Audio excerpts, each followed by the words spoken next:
मिथुन लगन और द्वादश स्थान में शनिदेव। द्वादश स्थान में शनिदेव को प्राय कर सब के सब ग्रंथकारों ने कोई भी अच्छे फल अपनी लेखनी में प्राप्त नहीं करवाए। जितने भी पुस्तकें हम लोग ज्योतिष शास्त्र के उठा के देखते हैं, पढ़ते हैं, समझते हैं, उसमें कोई भी ऐसी पुस्तक हमको प्राप्त नहीं हुई जिसमें यह बोला गया हो कि द्वादश स्थान में प्लेस शनिदेव कोई थोड़ा बहुत भी कोई अच्छे फल देते हो। प्रायकर सभी ग्रंथकारों ने यह माना है कि द्वादश स्थान के शनिदेव कोई भी अच्छे फल का निर्माण नहीं करते। तो चलिए संपूर्ण वीडियो में इसके बारे में जानते हैं। जय माता की मित्रों, मिथुन लगन में द्वादश स्थान में शनिदेव, क्या डरना चाहिए? क्योंकि द्वादश स्थान के शनिदेव को किसी भी ग्रंथकार ने अच्छा फल नहीं बताया, लेकिन जब अनुभव में लेते हैं, विभिन्न तरह की कुंडलियों को जब देखते हैं, और प्रायकर जब भी शनिदेव के पाठ जो फिलहाल मिथुन लगन में चल रहे हैं, और आपको 11 भावों के पाठ हम पोस्ट कर चुके हैं, कॉमन एक बात जरूर बोलते हैं कि शनिदेव आपके प्रारब्ध के भाग्य के जो फल है वो वैसे के वैसे जो आप कई जन्मों से इकट्ठा करके लाए हैं वो वैसे के वैसे देने के लिए आपके पास शनिदेव की दशा, महादशा ये बचपन में आनी पड़ेगी। लेकिन अगर वही शनिदेव की महादशा या दशा आपके आफ्टर 50 या 45 के बाद आती है तो प्रारब्ध के अच्छे या बुरे जो और वर्तमान के वो सबको मिक्स करके आप उनके फलों को जानने की कोशिश या उसके बारे में अपने ऊपर घटित घटनाओं को देख के आप जान सकते हैं। अब अगर द्वादश स्थान में शनिदेव आपके बचपन में ही है, प्रारब्ध में है, और दशा महादशा भी बचपन में आ गई बिफोर 30, तो फिर वहां पे आपको यह देखना पड़ेगा कि बाकी किसी ग्रह की दृष्टि शनिदेव पे है, वृष राशि पे विराजमान होंगे तो तुला राशि का भी फल देंगे यहाँ पे, फिर अपने दशम और एकादश का भी फल देंगे। मिथुन लगन वालों के लिए अष्टम और भाग्य का स्वामित्व है तो उसका भी फल देंगे। इनकी दृष्टि यहाँ पे आपके धन भाव पे, वाणी भाव पे, आपके पंचम भाव पे और आपके अष्टम स्थान में, वहां पे दृष्टि जाएगी तो उनका भी फल देंगे। तो बहुत से स्थानों का फल देने के लिए ये जिम्मेदार बनते हैं। लेकिन इन्हीं स्थानों पे अगर ये अपने स्वामी के द्वारा पूरी तरह जागृत या बलवान हो, या बाकी शुक्र या गुरु की कहीं से पूर्ण दृष्टि पड़ रही हो, या आपका चंद्रमा मजबूत स्थिति में हो, लग्नेश मजबूत स्थिति में हो, तो फिर शनिदेव के फलों में बहुत कुछ परिवर्तन आता है। अच्छे फलों की बात करें तो यहां से आपको शनिदेव वकील और बैरिस्टर तक बना सकता है, क्योंकि वृष राशि की दूसरी राशि तुला राशि आपके पंचम स्थान पे होती है, और यहां पे शनिदेव बैठ के वृश्चिक राशि को मतलब छठे स्थान को पूर्ण दृष्टि से देखता है, तो यहां पे फल देने में देरी नहीं करेगा। यह आपको अथाह मेहनत करवाएगा और आपको बहुत अच्छी पोस्ट पे भी ले जा सकता है। भाग्य का स्वामित्व इनको प्राप्त है,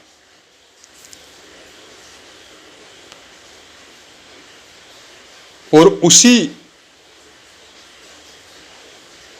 भाग्य के स्वामित्व के ऊपर इनकी दृष्टि भी है, तो भाग्य का साथ हमेशा मिलेगा।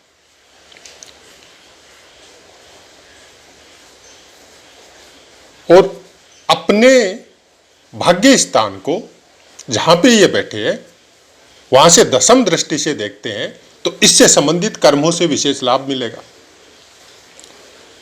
धर्म कर्म के कर्म हो सकते हैं, लोगों को भला करने वाले कर्म हो सकते हैं, अपने पिता के साथ ट्यूनिंग अच्छी करके अपने पिता की आज्ञा मानने वाले कर्म हो सकते हैं,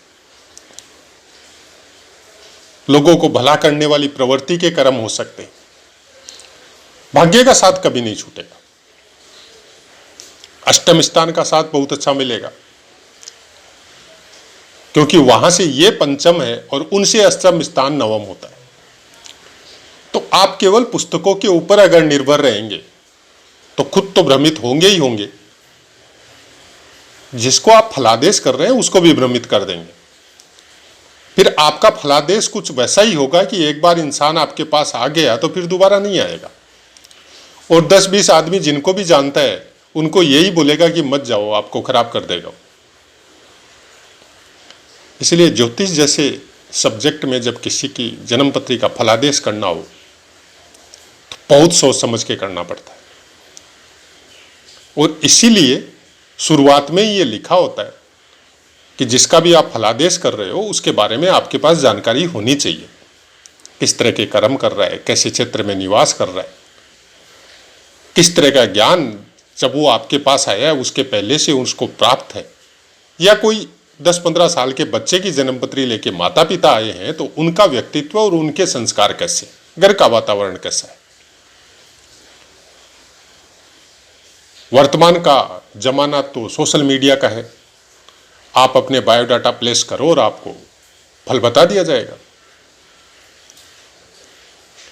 लेकिन वहां पे बड़े ही सुंदर शब्दों का हेरफेर होता है, क्योंकि वहां पे फलादेश नहीं होता है, वहां पे आपके मन की संतुष्टि होती है, वाक्पटुता होती है। हर आदमी अपने विषय में अच्छा सुनना चाहता है, चाहे वो कितने ही कुकर्म कर रहा हो।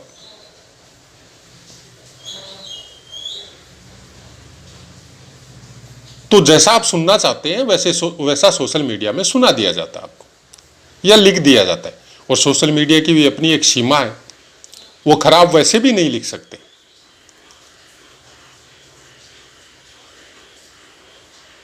क्योंकि आप कानून के द्वारा उनको दंडित कर सकते हैं।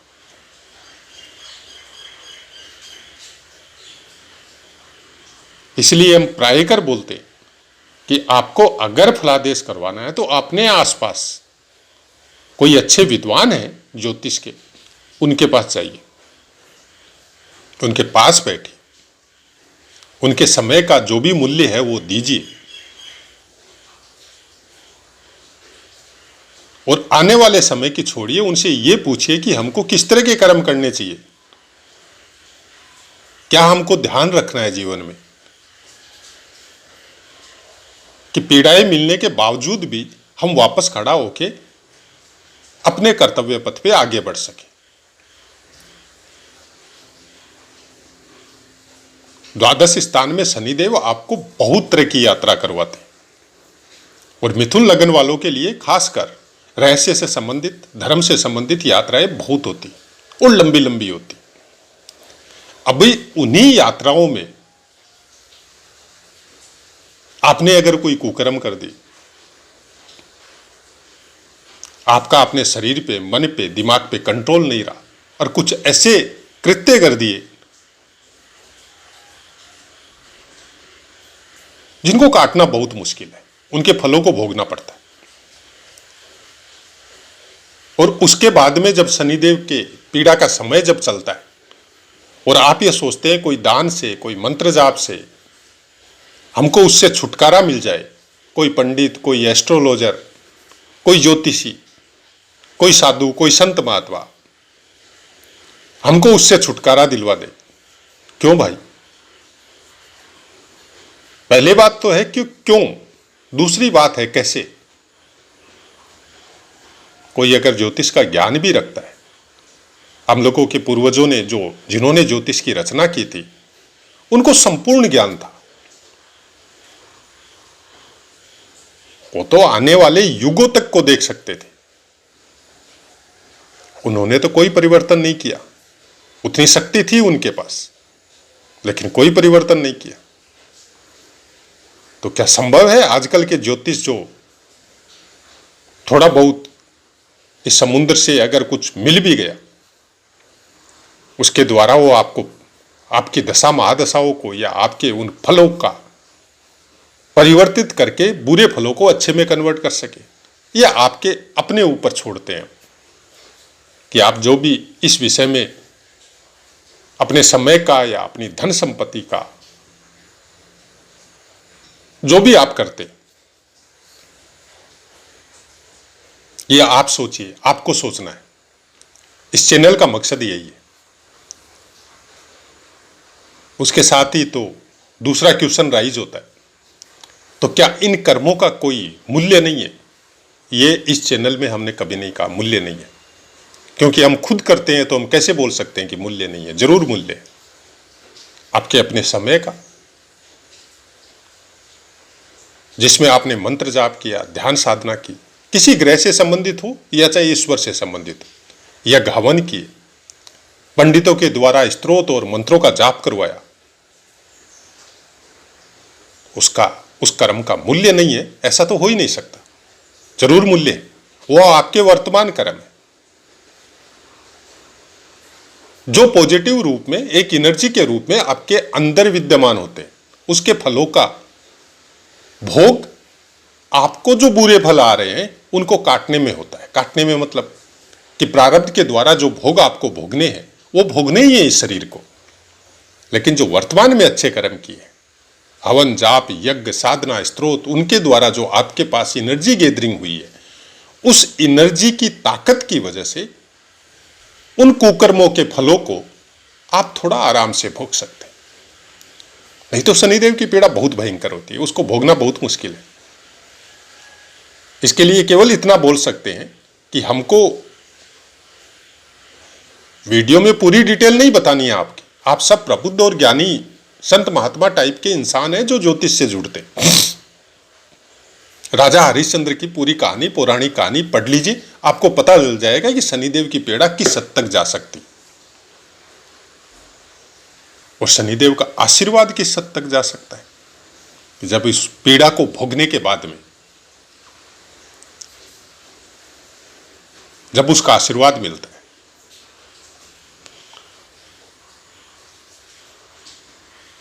स्मॉल पॉक्स या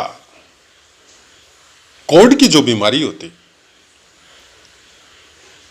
उसको शनिदेव से बहुत ज्यादा जोड़ा जाता है।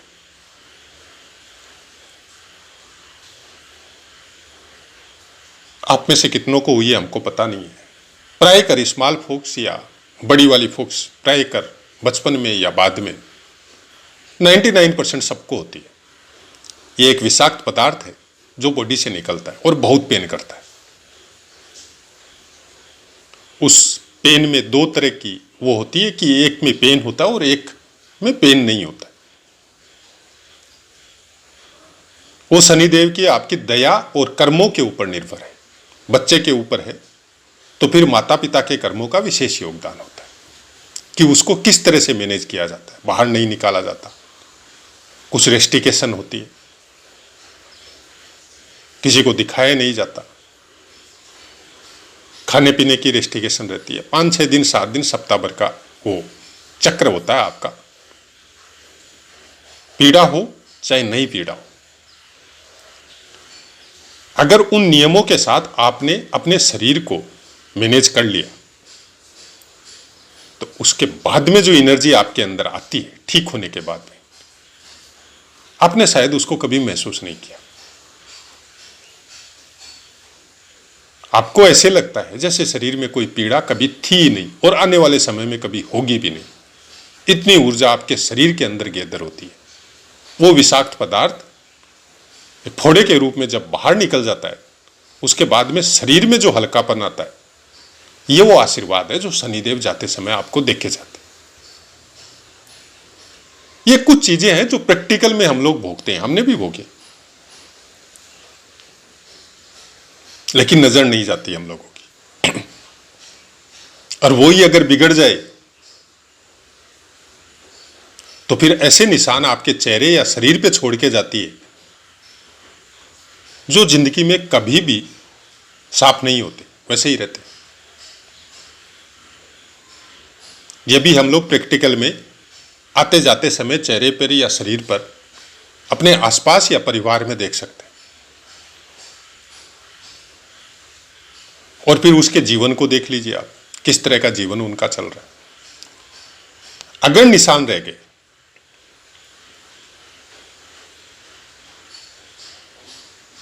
तो फिर पीड़ा वाला समय थोड़ा लंबा चल जाएगा, थोड़ा लंबा चलता है वो पीरियड। फिर निशान तो कभी नहीं मिटते, लेकिन पीड़ा भी जल्दी नहीं मिटती।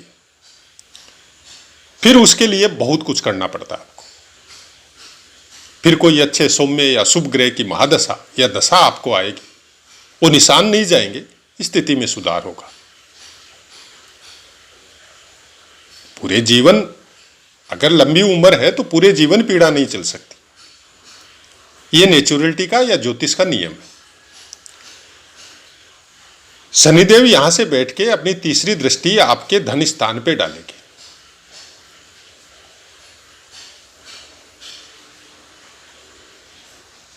अब यहां पे अगर हम लोग ये सोचें कि यहां पे क्या धन की इनकम नहीं होगी, नहीं, ऐसा कुछ नहीं होगा। धन की इनकम निरंतर होगी, क्योंकि यहां पे कर्क राशि है और कर्क राशि का स्वभाव है निरंतर बहते रहना, वो निरंतरता रहेगी। हां, ये अलग बात है, उस धन का उपयोग आप अपने लिए कम कर पाएंगे। परिवार या समाज या जो भी आपकी ड्यूटी है उसमें आपका व्यय ज्यादा होगा। चंद्रमा को जरूर देखना है कहां पे प्लेसमेंट है। पंचम स्थान अपनी तुला राशि पे डालेंगे, सप्तम ग्रह 99% अच्छे फल देंगे। हायर एजुकेशन के संबंध में हो या लॉ या कानून के संबंध में आपकी कोई सर्विस, गवर्नमेंट सर्विस हो या प्राइवेट प्रैक्टिस करें आप वकील बन के, ऐसा कुछ भी हो सकता है। लेकिन आपके ज्ञान की कोई सीमा नहीं रहेगी। यहां पे निरंतर आप ज्ञान प्राप्त करने में अपने समय को व्यतीत करेंगे, लोगों का भला भी करेंगे और अपना भी करेंगे। कुछ अलग स्टेटस होगा समाज में आपका। उसके बाद में ये अष्टम स्थान को अपनी दृष्टि देंगे। सॉरी, वो आपके पंचम स्थान पे दृष्टि नहीं डालेंगे, पंचम स्थान से कनेक्टेड फल देंगे, क्योंकि ये वृष राशि पे शुक्रदेव की वृष राशि पे द्वादश स्थान पे प्लेस है। इसलिए पंचम स्थान का भी दायित्व इन्हीं का है। ये उन फलों में आपके साथ कुछ ना कुछ अच्छा फल जरूर देंगे।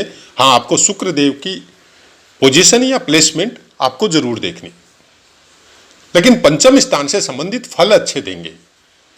उसके बाद में ये वृश्चिक राशि सप्तम आपके छठे स्थान को पूर्ण दृष्टि डालेंगे, बहुत संघर्ष देंगे।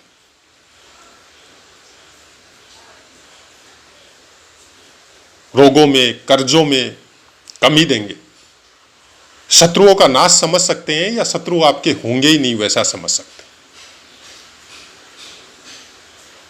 मंगल की दूसरी राशि मेष है।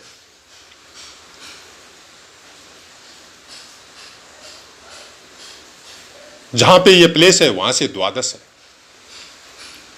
इनकम के साधन से इनकम का आना या आपकी इच्छाओं की पूर्ति होना, उसमें कुछ न कुछ बाधा आपको जरूर नजर आएगी। क्योंकि जब वृश्चिक राशि को देखेंगे तो फिर उसका फल भी देंगे, जो आपके एकादश स्थान में प्लेस है मेष राशि। अब ये कुछ ऐसी बातें हैं जो एक पार्ट में नहीं बतानी चाहिए,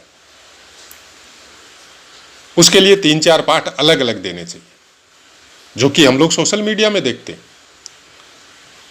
इन्हीं से संबंधित अलग अलग पार्ट बना के पोस्ट आपको कर दिए जाते हैं।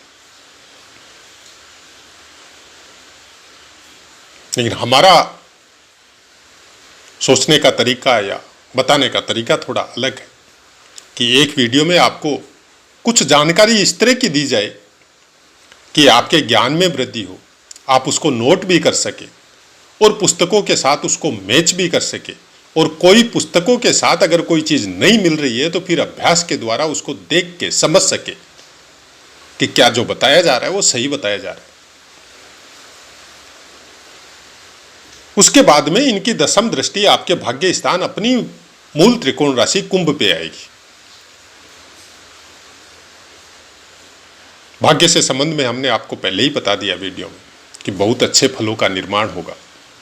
धार्मिक होता है ऐसा इंसान, धर्म के प्रति या धर्म से संबंधित ज्ञान के प्रति कुछ विशेष रुचि रहती। अपने अष्टम स्थान का फल भी देंगे। मकर राशि का रहस्य से संबंधित हो, आयु से संबंधित हो, अचानक जो भी आपको प्राप्त हो, अचानक कोई धन लाभ वगैरह या कोई चीज आपको प्राप्त हो, उससे संबंधित ये सब अच्छे फलों का निर्माण यहाँ पे द्वादश स्थान में बैठ के शनि आपको करवाते। तो पुस्तकों के ऊपर लिखी हुई बातों को हम बार बार बोलते हैं कि कोड समझिए, उसको 100% मत समझिए। कि पुस्तकें आपको रास्ता दिखाती है, चलना आपको है, और एक ही रास्ते पे सब कोई चलने लग जाए और सब प्रकांड विद्वान या ज्ञानी हो जाए, ये संभव ही नहीं। हर जीव का अपना अपना मार्ग होता है,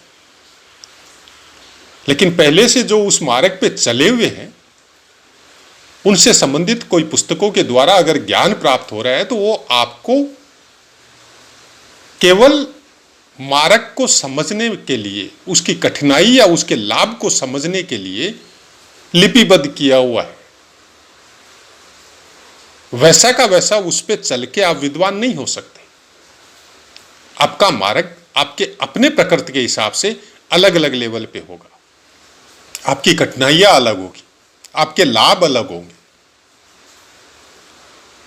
लेकिन अगर गहराई से इस मार्ग पे, ज्योतिष के मार्ग पे अगर आप चलते हैं तो ये हम कन्फर्म बोल सकते हैं कि कुकर्मों से दूरी होते जाएगी। कुछ अपने अंदर झांकने की प्रवृत्ति कुछ ज्यादा हो जाएगी, क्योंकि सब ग्रह नक्षत्र आपके खुद के अंदर ही है। जो चीज जितनी ब्रह्मांड में है वो सब की सब इस शरीर के अंदर भगवान ने प्राप्त करवाई है। अगर उसको एक अंश भी हम लोग नॉर्मल प्रक्रिया में जो जितनी ऊर्जा हम लोगों को मिलती है उससे एक अंश और अगर बढ़ा सके तो भी ये मान के चलिए कि आपकी इस जीवन की यात्रा सफल है। और ज्योतिष उसी को बढ़ाने के लिए ज्ञान दिया गया है। केवल 2 ही पुस्तकें हम लोगों के सनातन धर्म में ऐसी है जहां पे शिष्य अपने गुरु से प्रश्न करता है और गुरु उसका आंसर देता है। बाकी जितने भी वेद, वेदांग या पुराण हैं उसमें पूरा का पूरा उस विद्वान या उस ज्ञानी या उस संत महात्मा या भगवान के द्वारा वो वाणी के रूप में संकलित है। लेकिन ज्योतिष और गीता ज्ञान ये प्रश्नों के, अपने शिष्य के प्रश्नों के उत्तर है गुरु के द्वारा।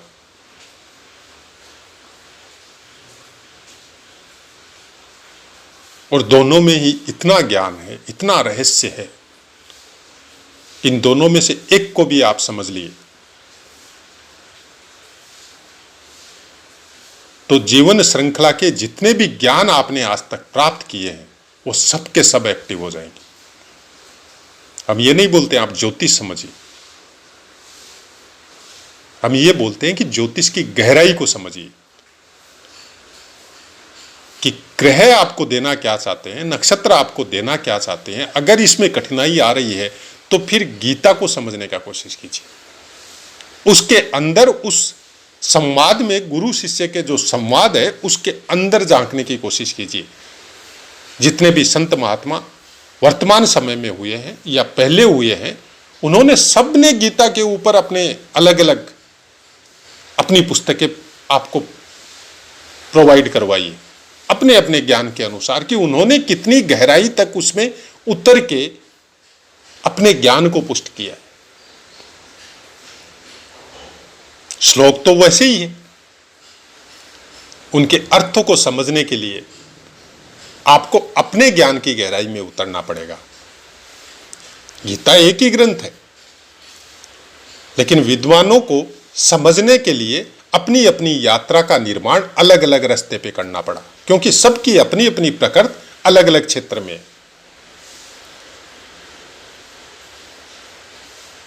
तो हमारा या इस चैनल का मकसद केवल इतना है,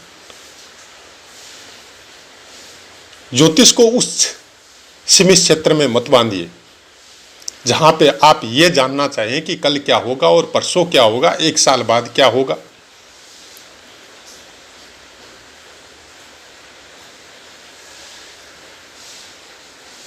आप उस जगह ज्योतिष को समझना शुरू कीजिए कि ज्योतिष आपको क्या कहना चाहता है, यह ग्रह नक्षत्र आपसे क्या बोलना चाहते हैं।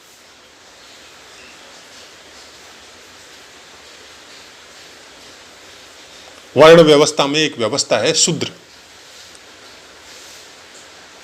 आज बहुत हल्ला गुल्ला है उस व्यवस्था का।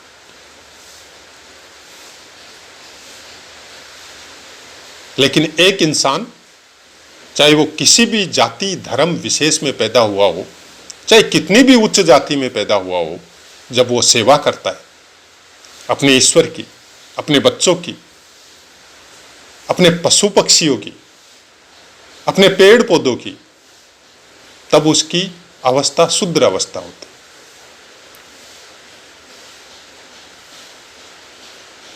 और इसी से आपका भक्ति योग जागृत होता है।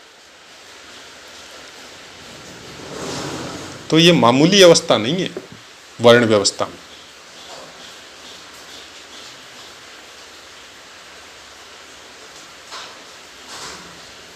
ग्रह नक्षत्र या ज्योतिष या वर्ण व्यवस्था या नवमांस, नवमांस में भी वर्ण व्यवस्था दी, सत्वगुण रजोगुण,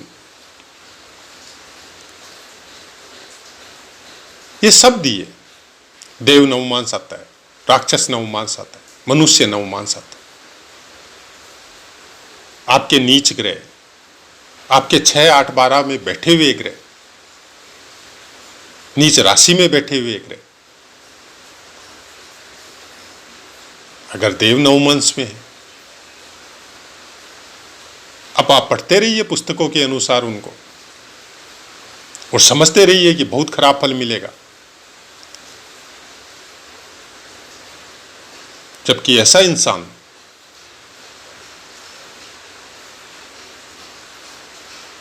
न तो खराब फल भोग के डिगेगा और न कितनी ही तकलीफ में किसी के साथ खराब कर्म करेगा, क्योंकि वो इंसान फिर देवता तुल्य होता है।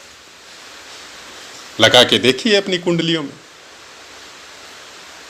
आप खुद अनुभव करेंगे उस बात का।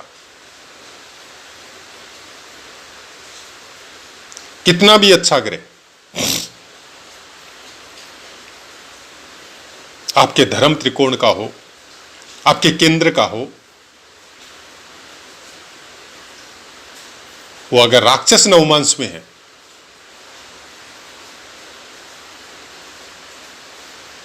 तो फिर उसका अच्छा फल मिलना बहुत मुश्किल है।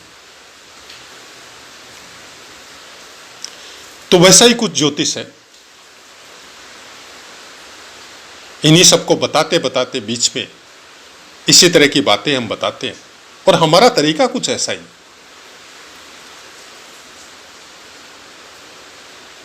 अब अपनी वाणी को विराम देते हैं, आपसे आज्ञा लेते हैं। जय माता।